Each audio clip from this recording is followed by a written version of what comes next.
So, I've previously covered the tragic death of the International Touring Car Championship, or in short, the ITC. If you haven't watched this video, I highly recommend watching it as well. As a sort of replacement, the already existing Supertourenwagen Cup, or in short the STW, had the dubious honor of filling the void that the death of the DTM left. Unfortunately for the organizers, in that case the ADAC, the series wasn't as popular for DTM fans tuning in. The cars were not spectacular, not fast enough they said. And so, 4 men directly involved in the Supertourenwagen Cup paddock held several meetings, discussions, etc. for a potential comeback of the good old DTM.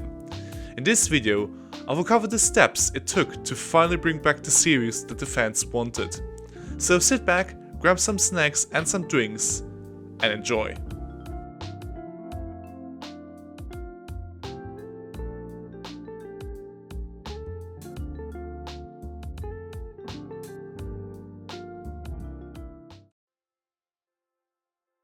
Let's take a look at where the STW was in 1997. After the death of the DTM/ITC, it has become the top league in the German motorsport scene. The races were televised from the Cologne TV channel RTL, with the legendary Rainer Braun as the commentator. The series had a variety of manufacturers like Audi, Peugeot, Honda, BMW or Nissan. And it had some of the best drivers of its era, like Laurent Aiello, Johnny Cecotto, Emanuele Pirro, Marco Werner, Manuel Reuter, Uwe Janssen, etc. But there was one key issue. The fans were not keen on seeing these cars back in the day. They were too slow and not spectacular enough, unlike the Class 1 cars in the past. And it showed in the viewing figures. Nevertheless, RTL once again broadcasted the entire season, with some exceptions where Eurosport took over for 1998. But there were more and more people who were not happy with the direction of the series. This basically started the first discussions about the potential reformation from 2000 onwards. 4 people, previously mentioned Rainer Braun, former DTM and STW driver Christian Danner, rules expert for Opel Michael Bernhard, and TV director Bernd Krämer, initially started collecting ideas about the potential return of the DTM in the fall of 1997. By April 1998, a first concept of a potential restructuring of the domestic touring car scene was prepared from Rainer Braun and presented to the good people of RTL, with an opportunity to be the exclusive TV partner in the future. On the 5th of May 1998, initial conversations were held with Mercedes motorsport manager Norbert Haug, who, even though he was skeptical at first, showed some serious interest in the plans, when it can attract more manufacturers. Of course, the organizers of the STW, the ADAC, were not amused by these discussions. In a statement from May of 1998, they stated, "What should a reboot do better than the German Supertourenwagen Cup under the control of the DMSB?" Just as a clarification, DMSB stands for Deutscher Motorsportbund, or for your English-speaking people, the German Motorsport Federation. The ADAC also claimed that TV ratings were looking strong, as the Sachsenring race drew around 1.3 million fans on the TV screens. Nevertheless, the 4 bad boys in the STW paddock carried on and held initial discussions with BMW in June of 1998, and even through the marketing boss of BMW, Karl-Heinz Kalbfell, showed some interest, he also admitted to them that the chances of the Bavarian brand joining their plans were slim. A meeting with Audi motorsport manager Dr. Wolfgang Ulrich was cancelled on a short notice. Meanwhile, their plans became a talking point inside the paddock. While some showed some sympathies, including several journalists or Opel engineers, there were some who were less than pleased. During the Nürburgring weekend, the task force finally managed to talk to Ulrich, who was getting increasingly frustrated with the STW due to the ban of the 4-wheel drive technology. But just as the task force wanted to present their plans, the meeting was abruptly ended. Quote, "Lads, as long as I'm the boss of the Audi sport department, there will be no Audi touring car with rear-wheel drive," said Ulrich, and he left. By now, nearly everyone knew about their plans. Hermann Tomczyk, president of the sports division of the ADAC, told Braun, "The STW is and will be the future of German touring car racing. You and your crazy cronies will not change anything." As some articles came out about a potential new DTM, Norbert Howe called Brown and Bernard and was angry about the fact that it all came out by an anonymous source. Nevertheless, he was still checking for any potential news they had. A big step was the addition of Opel to the list of manufacturers in August of 1998. By September, the first concepts were designed by a friend of Bernard of the potential cars for a new series. The optimism was growing higher. Unfortunately, it wouldn't look like another manufacturer would join just yet.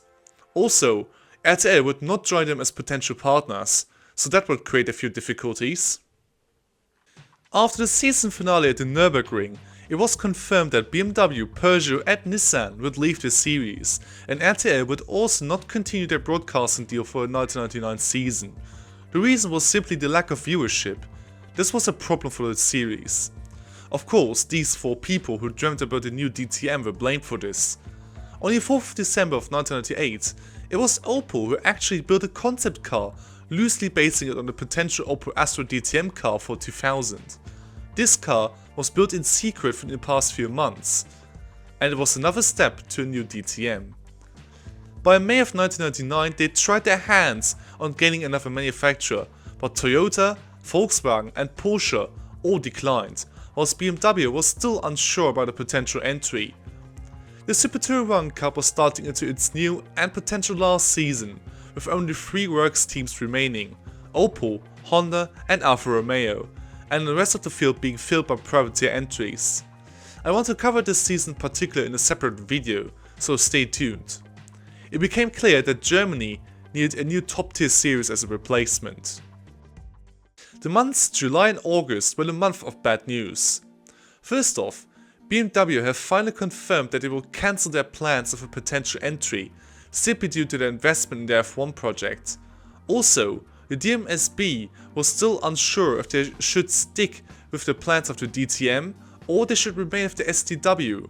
Furthermore, Ford also declined their participation, even though they have already designed a concept based on the Ford Mondeo. In my opinion, it looks quite stunning, but it's just my opinion. Also, Ford declined the privateer team Zakspeed the opportunity to enter DTM cars based on the Ford Kuga. But Zakspeed was not ready to give up just yet. But it was unclear if a potential option to run Volvos was allowed, as the bosses of the Premier Automotive Group, who held the rights for Volvo, declined any interest for a DTM. During the crisis, the DMSB also took a look into the V8 Star series, who were also in the middle of the preparations for the series debut. It's maybe another video idea for the future. On the 9th of September of 1999, the official DTM concepts from Mercedes and Opel were revealed during the IAA in Frankfurt. The ITR, who organized and promoted the races during the old DTM era, was reformed, with Hans-Werner Aufrecht once again reprising his role as a president. During this event, they also took the opportunity to talk with the boss of the PAG, Dr. Wolfgang Reitzler, to allow the Volvos built by Zakspeed. But Reitzler didn't say anything concrete and just took it all in before he left. After the IAA, the DMSB finally stood behind the new DTM plans, and the ADAC gave up, and so it was all but confirmed that the DTM would return in 2000. The rules were also clarified, with the cars being based on coupes with a 4-litre V8 engine and rear-wheel drive. Around this time, Abt Sportsline, a privateer team formerly active in the STW, started to have some interest into the DTM as well, and so they became involved into the plans.